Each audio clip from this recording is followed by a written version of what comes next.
Welcome to Scriptfella, the home of screenwriting, storytelling, and all things Hollywood. In today's film, we're going to look at a project that I worked on, which was driven by racist story decisions. It's ugly, it's shocking, but you guys need to know about it.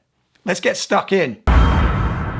So my co-writer and I were brought in to give a take on a book that had been optioned by a German producer. Let's call him Helmut. So Helmut wanted to make a TV series set in South Africa based off this book. The central character was brilliant, but it was quite an old book, and we needed to come up with an engine for the story which could go from anything from 3 parts of television to 6 parts of television. We'd just come off the back of a movie called The State v Mandela. So we knew a lot about Mandela, the ANC, and their struggle for freedom. Okay, wittes by wittes, kappers by kappers. It was a great little segue to come into the new South Africa and look at the situation. So in the research period, you're looking through newspaper articles, and we're seeing stories of corruption at the highest level, unfortunately. We're seeing that a lot of people feel that they're being betrayed. And so the thought occurred, well, what if you had some former ANC veterans, trained military guerrilla fighters, who are so upset about what's happened that they start robbing banks? So it was all going swimmingly. And then we got this email.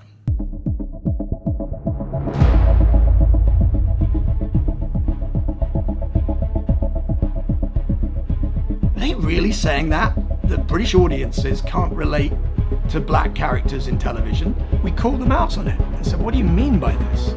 And the producer said, yeah, it's not a racist thing. What it is that The Wire didn't do well in the UK or in Germany. And that was very urban and very black. So the broadcasters over here, the networks, they don't like it either.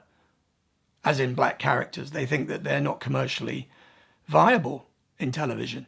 Think I'm gonna be the scapegoat for the whole damn machine? We said, no. Idris Elba was in Luther, which was a massive smash hit. So just to be clear, UK audiences do not have the kind of thing that you're talking about.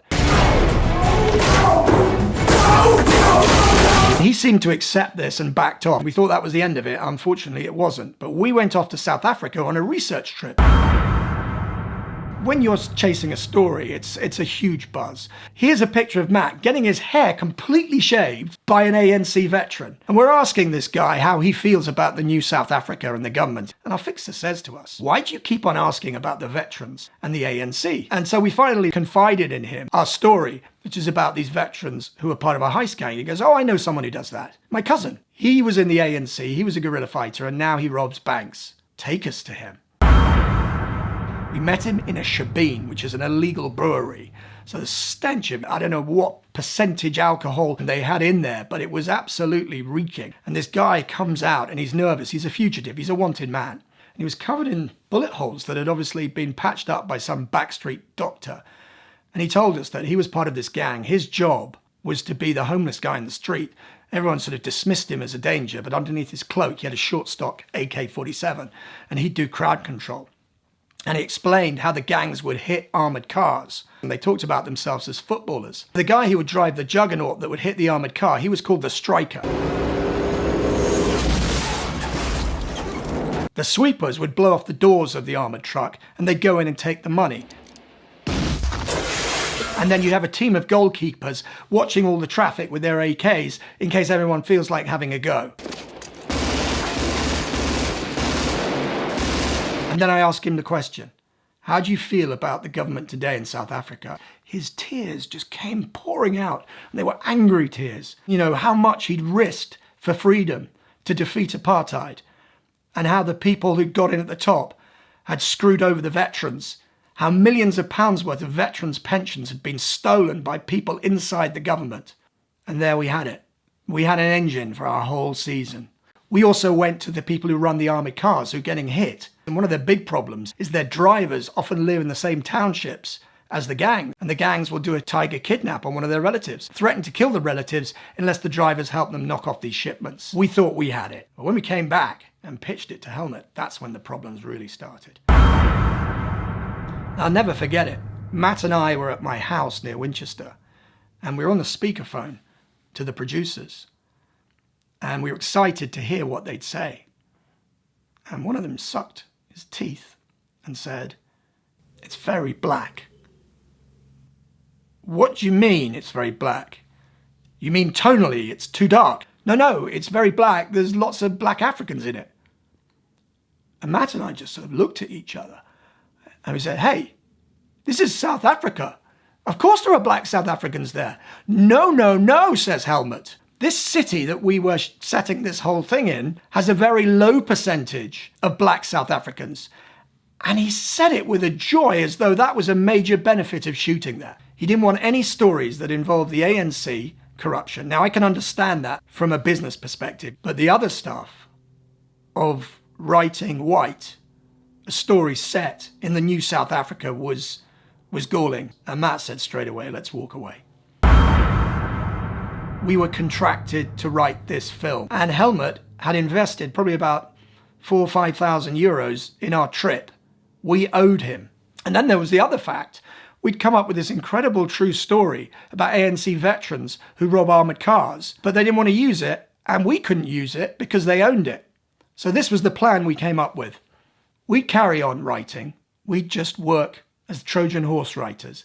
We'd put in our own agenda, not maybe the ANC veterans, but other stories which were relevant to the new South Africa with as many black characters as possible. As far as the story of those veterans knocking off trucks, we got them to sign a document that gave us that script. That was the terms that we went ahead with. Now we get to the pain.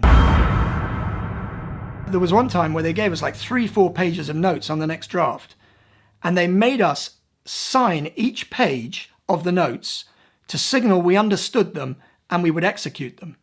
And the threat was if we didn't execute them, they weren't going to pay us. These are a selection of some of the notes we received on this script. I've got the emails, but these are the takeaways.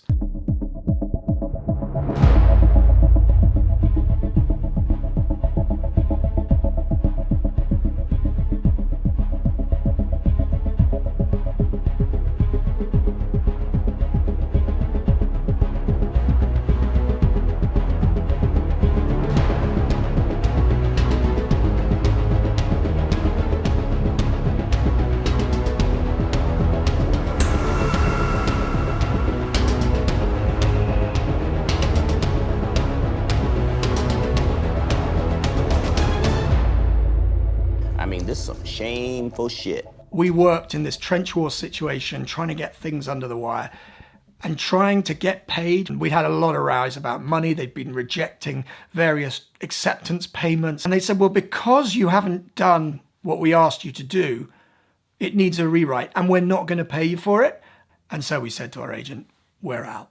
But I'd actually like to think there is an Act 3 and that by telling this story, I can finally deliver on what I should have done way back, which was to expose this kind of behavior for what it is.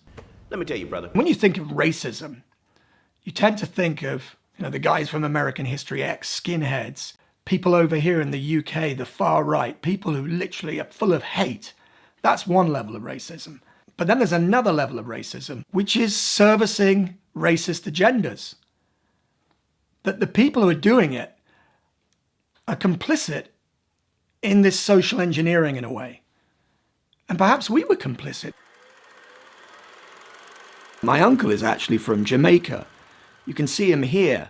This is the day of my parents' wedding. And you can see Ozzy shaking hands with my dad and wishing him the best of luck for his honeymoon. And in the 70s, I grew up with Ozzy's kids, my cousins, Kirk, Saskia and Janine.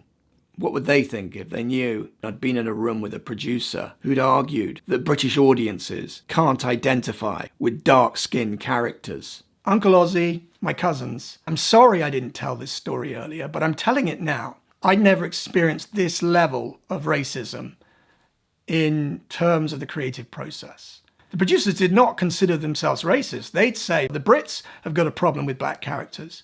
Then the producers would say, oh no, it's the Italians, the Portuguese, the Spanish audiences, they don't relate to blacks. In servicing this prejudice, you're actually prolonging it. And as for this idea that audiences can't relate to black characters in Great Britain, Germany, Spain, Italy and Portugal, it's just not true. Tommy Cooper. Boom, boom. C'est pas Ville Coyote, c'est Joe Coucou qui fait bip bip. Nicht so schön für Sie. Dass ich Probleme bekomme. Wieso? Hanno paura che mi avvicini furtivamente e finisca il lavoro. Scriptfella, out.